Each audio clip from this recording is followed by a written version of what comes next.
These are the log graph, right? The standard graph. Y equal to log x to the base of a. So as we mentioned in our previous session, in order for log to exist, x must be more than 0.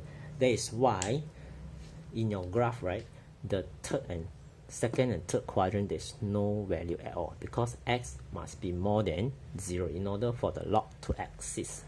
So that's why all the graph you focus on the first and fourth quadrant. Okay, if the a is more than 1, so you will get a curve like this. This is actually an increasing function, meaning that when x increase, the value of y will increase as well. As you can see from here, x increase, y will increase.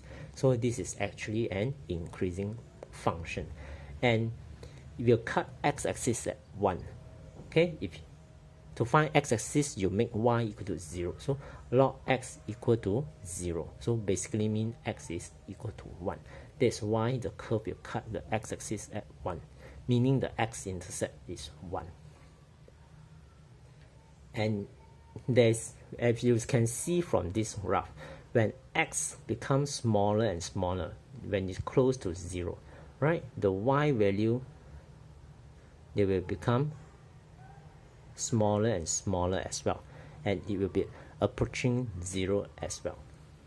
Okay, and they will never cross this y-axis here. So again, this is what we call the asymptote.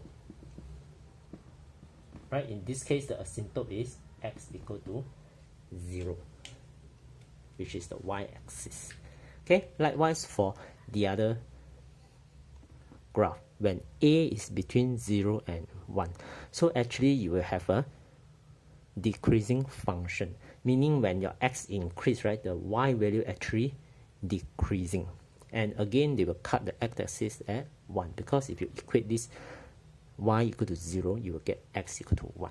So as you can see from here, how these two graphs are related.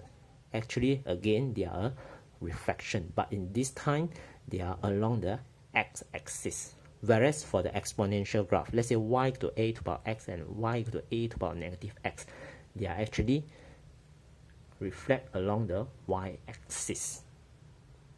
So please take note, for log graph, there's no x value that is negative, because for log to exist, x must be more than 0. So the graph will be on first and fourth quadrant.